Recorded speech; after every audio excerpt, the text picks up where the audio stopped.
নদিয়ার হরিণঘাটার ঝিকড়া গ্রাম পঞ্চায়েতের খ্রিস্টান পাড়ার বাসিন্দা মফিজুল মণ্ডল আদতে বাংলাদেশের বাসিন্দা। বাড়ি ভাড়া নিয়ে গত ৩০ বছর ধরে এই এলাকায় থাকেন। অভিযোগ, নিজস্ব জমি জায়গা না থাকা সত্ত্বেও মফিজুল এবং তার শ্বশুরের নামে বরাদ্দ হয়েছিল আবাসের ২টি ঘর। পেয়েছিলেন সরকারি টাকাও। ঘর তৈরি করা হয়েছিল স্থানীয় তৃণমূল নেতা মাইকেল দাসের জমিতে। পরে সেই ঘর বিক্রি করেও দেওয়া হয়। এলাকায় গিয়ে দেখা গেল সরকারি অর্থে তৈরি ঘরে আগের উপভোক্তার নাম মুছে দেওয়ার চেষ্টা হয়েছে, লেখার চেষ্টা হয়েছে নতুন উপভোক্তার নাম। বাংলাদেশি ওরা এখানে ছিল, ওর শ্বশুরও ছিল, এখন কিন্তু বাংলাদেশি তো। হ্যাঁ বাংলাদেশি, কিন্তু ওদের সবকিছু এখানে করে ফেলেছিল। মফিজুলের নিজস্ব ঘর বাড়ি এখানে কিছু নেই, ভাড়া থাকে দীর্ঘ ৩০ বছর।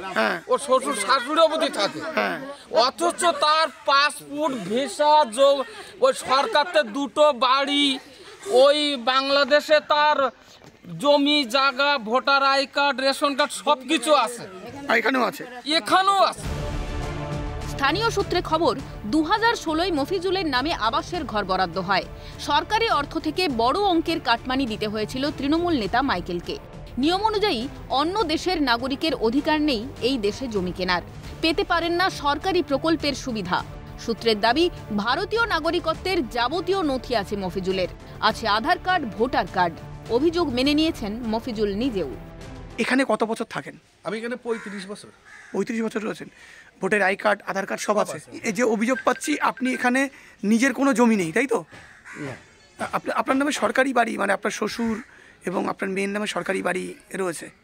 এসছিল 16 সালে। হ্যাঁ, সেটা পেয়েছেন? পেয়েছিল। কোথায় নিয়েছেন? ওইখানে ওই ঘর।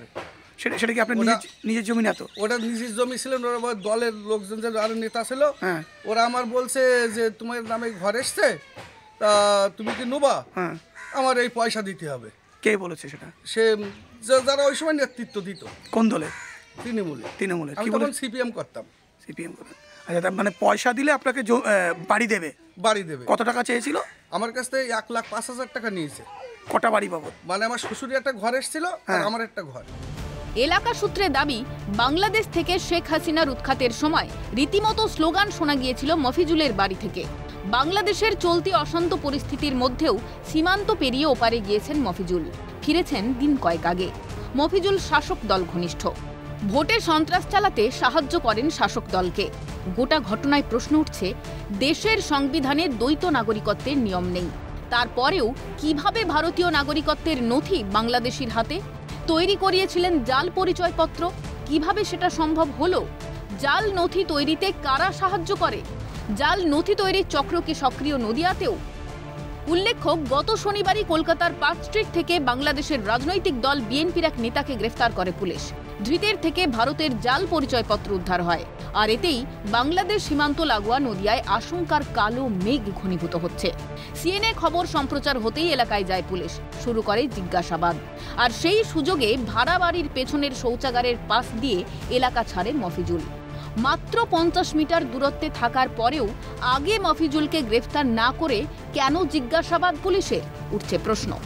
পুলিশ কি ইচ্ছা করে পালানোর সেফ প্যাসেজ করে দিল মফিজুলকে? পরে মফিজুলের বাড়িতে তল্লাশি চালিয়ে বাংলাদেশি ব্র্যান্ডের 1 প্যাকেট সিগারেট ও ব্যাংকের পাসবই উদ্ধার করে পুলিশ। ব্যবস্থা নেওয়ার আশ্বাস দিয়েছেন হরিণঘাটার বিডিও মহাশ্বেতা বিশ্বাস। এটা সম্বন্ধে কোনো রকম কিছু আমাদের কাছে কমপ্লেন আসেনি এখনো পর্যন্ত, এটা যে শোনা কথা। তো এটা যদি কোনো কমপ্লেন আসে, নিশ্চয়ই আমরা তদন্ত করে দেখব। গোটা ঘটনায় আক্রমণ শানিয়েছে বিজেপি। যদি কেউ দুধের গাই হয় দিদির, তাহলে সে ঘর পাবে, সব পাবে। দেশের যারা সত্যিকারের পিছিয়ে পড়া তপশিলি উপজাতির মানুষ, দরিদ্র মানুষ, বিপিএল তালিকাভুক্ত হলেও তারা ঘর পাবে না। কেউ যদি পায়, তাকে প্রথম শর্ত তৃণমূল করতে হবে, তারপর আবার তাকে কাটমানি দিতে হবে, তবেই সে পাবে। সর্বপ্রথম আমি ধন্যবাদ জানাবো ক্যালকাটা নিউজকে। এটা তৃণমূলের, এখন অ্যাকচুয়ালি তো তৃণমূল দলটাই দুর্নীতি দল। এখন দেখার তদন্ত কোন দিকে এগোয়। রাজ্যের যে দুর্নীতি বারবার উঠে আসছে, সেই দুর্নীতির পর্দাফাশ করে এ রাজ্যের যে প্রশাসন রয়েছে তারা কি ব্যবস্থা নেয়, দুর্নীতিমুক্ত করতে পারেনি কি রাজ্যকে, সেদিকে নজর থাকবে আমাদের। নদিয়া থেকে সুবীর দাসের রিপোর্ট, ক্যালকাটা নিউজ।